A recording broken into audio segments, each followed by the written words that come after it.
Before I start, I just want to say I'm not here to advocate arguing with your mom, but I do want to tell you a quick story about how an argument with my mom changed my life.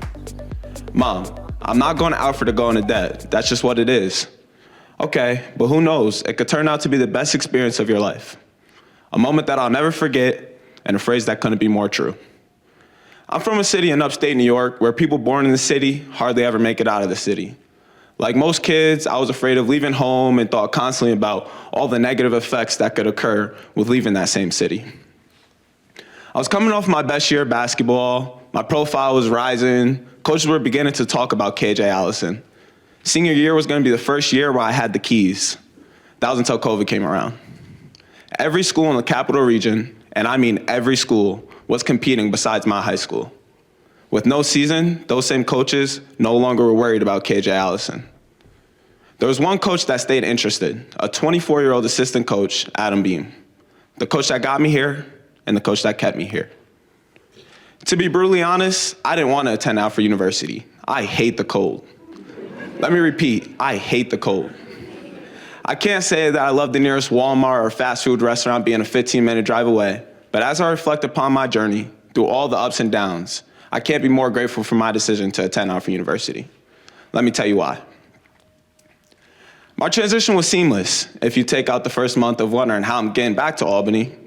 No, seriously, the community at Alfred supported and pushed me to become a better version of myself from my first day of classes. My troubles were different from most kids coming into college. I had a predetermined circle of friends being an athlete on campus. I had to adjust to an increased workload, living on my own, figuring out my interests, all while having a responsibility every day with basketball. Being a student athlete was more than I expected. I'd have classes starting at 8:20 a.m., ending around 4 p.m., with practice starting at 9 p.m. and wouldn't end most nights until 11. That's a small window to fit homework, food, and some sort of relaxation in. That's a schedule that most adults would struggle with, let alone a 17-year-old trying this for the first time. And that's just an overview of the basketball and school schedule, not to mention the social aspect of being in college for the first time, if you know what I mean. My parents always held me to a high standard, and that wasn't gonna change now that I was in college. I learned a great deal of time management during my first semester. The professors at Alfred continue to be very understanding with the hectic schedule that I have. I began thinking it was a myth, the rumors you hear about professors being sticklers and extremely strict. I truthfully can say I haven't met a professor that didn't want to see me be as successful as possible. That's one aspect about this university that distinguishes Alfred amongst other colleges.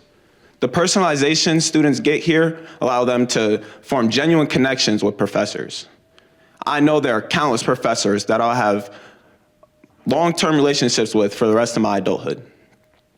I'm not gonna act like I didn't go through tough times or deal with adversity. I was at an all-time high towards the end of my first season of college basketball.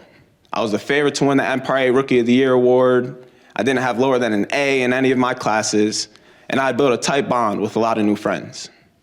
That all changed during the final week of the regular season when I tore my meniscus, sidelining me for the rest of the year. Just like that, life was at its peak and then at its lowest point at the blink of an eye. I didn't let the injury tear me down. Instead, I used it as motivation. From February to October, I did some kind of physical therapy every day. I was healthy to start my sophomore season and was beginning to find my groove on the court again. During the fourth game of the year, I retore that same meniscus and added a torn ACL. This injury caused surgery and took me off the court for the rest of the year. I didn't know what to do with myself. I felt lost. I've never been injured or unable to play the game I love prior to these injuries. It was almost like an identity crisis.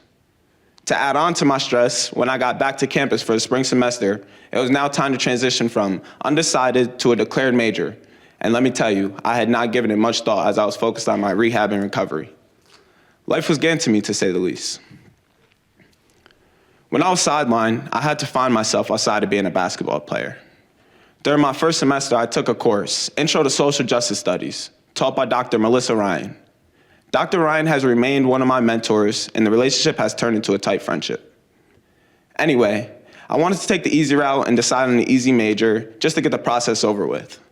My support system, led by Dr. Ryan, wasn't having any of that. Somehow, they convinced me to double major in communications and sociology while minoring in coaching and social justice studies. Impressive, right?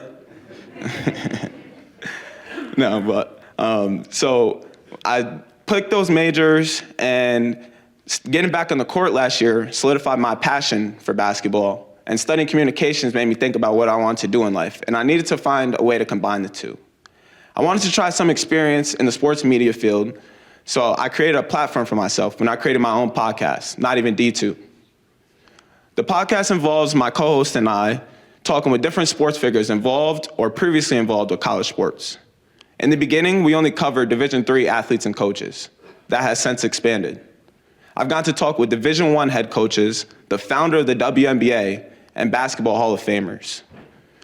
I created the podcast with hopes that I could do about 10 episodes. Now today, we've released around 60. Thank you. I never expect there to be merchandise, a fan base, or even revenue surrounding the podcast, but doors open for me through discipline and dedication.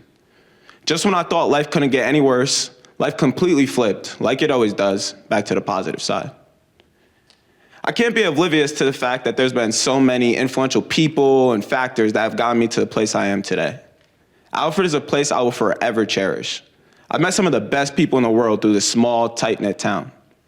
I never expected to come here, but I can't imagine not having these last 4 years, and it's crazy that it all started through an argument with my mom. Thank you.